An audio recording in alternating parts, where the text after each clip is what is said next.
Reincarnation, the beliefs and proof. Reincarnation is defined as the rebirth of a soul in a new body. When you die, your soul lives on. It enters a new body here on earth for another lifetime. Many religions have the belief of reincarnation. Most of these religions are considered Eastern religions. They are some of the oldest known religions on earth, and they all originated in India. There are Hindus, Buddhists, Sikhs, and Jains, to name a few.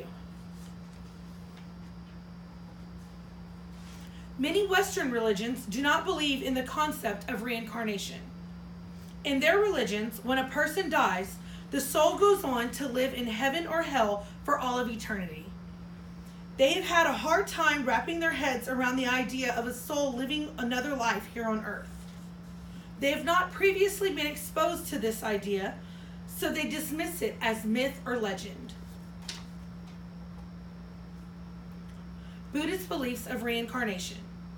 The Buddhist beliefs of reincarnation include the topics of karma and nirvana, with the perfect example of Buddhist reincarnation being the Dalai Lama.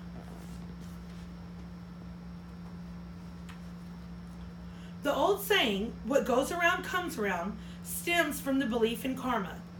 All actions incur karma, whether they be good, bad, physical, verbal, or mental. Michael Coogan tells us in his book, Eastern Religions, that a person is born to experience the results of their actions from previous lives. In Michael Coogan's book, Eastern Religions, he describes nirvana as enlightenment, neither suffering, desire, nor sense of self, and the subject is released from the effects of karma. This means that once a person can disconnect themselves from earthly desires, they will no longer have any restraints and they will attain nirvana. When a person breaks the cycle of karma, that is attaining nirvana. This is the ultimate goal of Buddhists. The Dalai Lama. The Dalai Lama is a Tibetan Buddhist monk and spiritual leader that is said to be the reincarnated Giden Drub. Giden Drub was considered the very first Dalai Lama. He passed away in 1474. 2 years later, in 1476, a child named Sangji Chofel was born. The child spoke flawlessly about his past life as Giden Drub. Of course, there were many people who had doubts, so they put the child through many tests to see if he was in fact the first Dalai Lama. Since then, they have come up with several different tests for each of the new Dalai Lamas to see if they are who they say they really are. One of the ways they can tell is by the predictive letters of the predecessor. If this person is in fact the Dalai Lama, they will prove the information in these letters true. Also, the reliability of the story of the previous life of the Dalai Lama is put to test. The new Dalai Lama will be able to recognize people that he was close to or belongings that he once had. Predictions from oracles that they received in a trance also help predict the new reincarnated person that is the Dalai Lama. Visions were given to them in sacred lakes.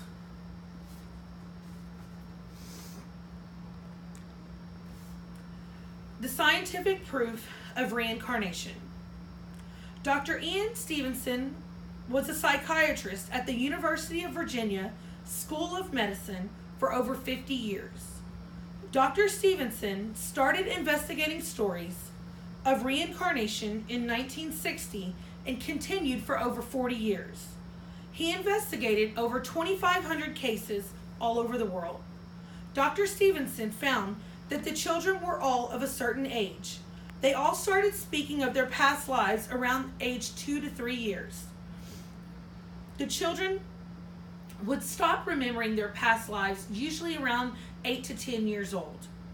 The children would talk of places they lived, how they died, their relatives, and different events of the lives they previously lived.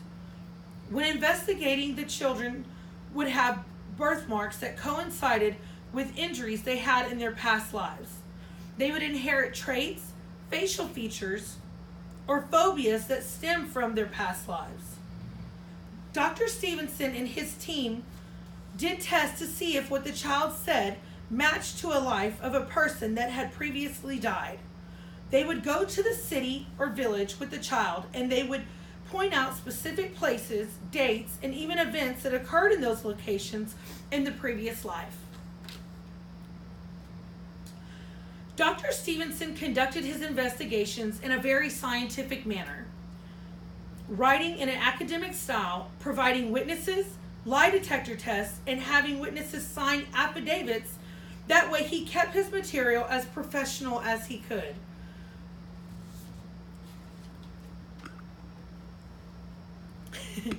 James Leininger was a boy from Louisiana that at the age of 2 began to speak of a past life as a World War II fighter pilot named James Houston Jr.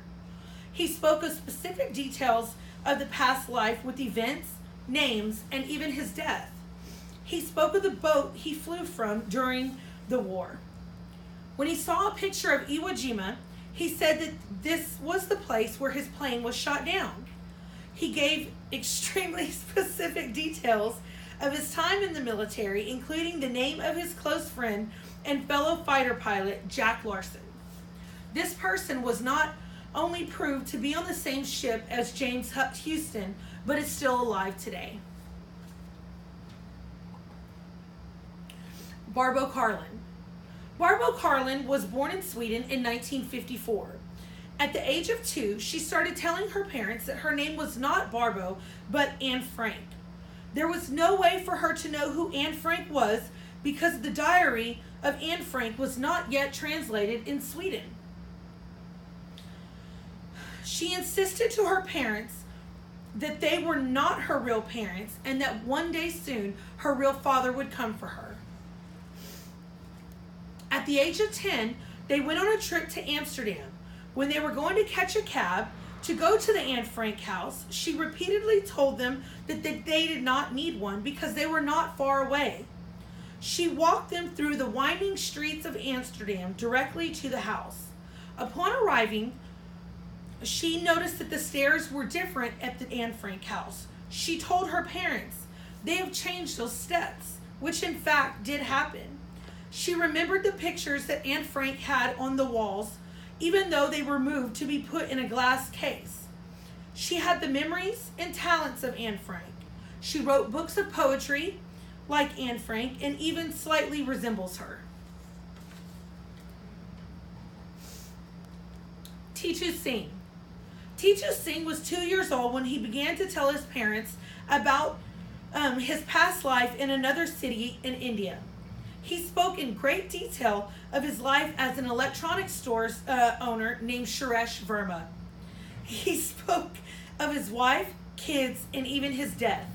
He told his parents he was homesick and even threatened to run away if they did not return him to his town. Dr. Stevenson went to India to meet with Titu and his family. They took him to the town where he said he once lived, and he was able to pick out the spot where his store was. They proved that it was owned by a man that was murdered named Suresh Verma. They also met with Suresh's wife. After meeting with his wife, he was able to tell her about specific details of his life that only she would know, like where he buried gold in their house. They took Titu to a playground full of children and told him to pick out the kids that he thought were his from his past life. He picked out the correct children of Suresh Verma. Titu has a birthmark and round indentation on the side of his head that coincides with the place where Suresh was shot. Regardless of all the scientific proof that Dr. Stevenson collected and presented in the most academic and professional manner, his data was still ignored by mainstream science, with the exception of a few notable scientists like Eugene Brody. Dr. Jim Tucker discussed this in his essay called Ian Stevenson and the Cases of the Reincarnation Type. This essay was published in the Journal of Scientific Exploration. Over half the population on Earth believe in reincarnation. whether this stemmed from their religious background or from information they attained throughout their lifetime. That's over 3.7 billion people that believe in this concept. Dr. Ian Stevenson and many others have done extensive research to prove that this concept is in fact real. With all the information that has been presented, do you believe?